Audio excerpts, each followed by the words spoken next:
I absolutely love using the twisted loop for all sorts of things. It makes amazing antennae for things like ladybirds and snails. It makes wonderful whiskers for things like mice and rats, and of course Valentino hair. And it makes fabulous fringes for the rainbow wave scarf and starry night, and basically anything else you want to use. You can use them with beads or without, and it's just fun to use. So I'm going to show you how to make it. I've just got a small piece of double crochet here. In American terms, that's single crochets. So I've got one stitch that I've done. You start with a chain. Pull the chain out to about twice the length that you want it. So we're going to go with 10 centimeters here. Put your thumb onto the chain to make sure that it doesn't twist or get tightened, and then twirl your loop. The amount of times you twirl it depends on how tight you want the finished loop. I'm going to try this for 20 twirls to see how it goes.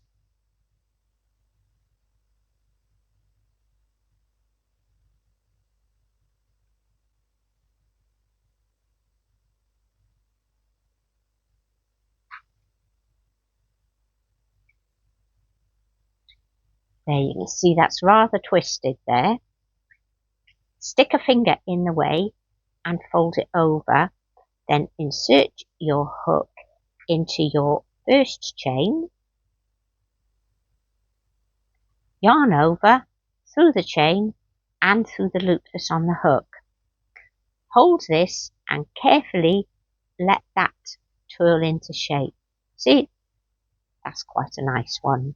Shall I show you that again? It is best if you do stitches in between them. So for fringes, I'd do 2 or 3 stitches in between each one. For whiskers, depends where you want whisker placement. So double crochet, one chain, pull it out to about 10 centimeters. You always pull it out to about twice the length that you actually want it, and then twirl.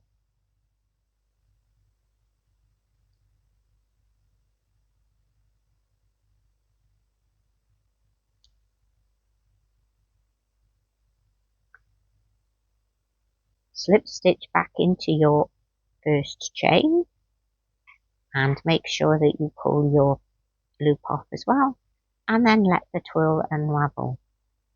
So we can go for a longer one next time, or a shorter one. Actually, we'll try a shorter one first.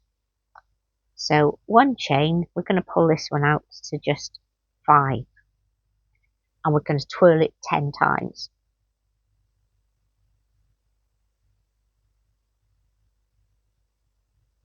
If you haven't done this before, I suggest that you play with some scrap yarn first. You see, that one hasn't come out quite as tight as that one. Probably would have been better with 12 twirls. Let's have another look, shall we?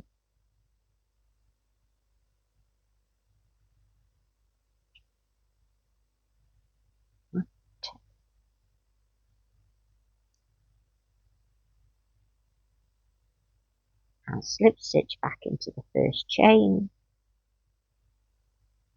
There we go, that looks better. 12 twirls. So that's how to do them.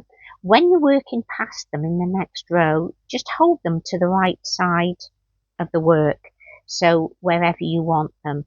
Obviously, if you're doing this for a fringe, you don't need to work past them. So we've got 1,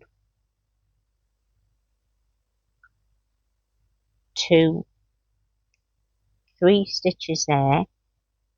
Now when you hold that whisker out the way, you have to remember that that first loop is a chain, not your actual stitch. So you need to go into that stitch there.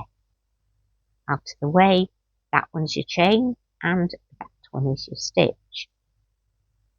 Just make sure that however many stitches you did before your twirl, that you do that many between them.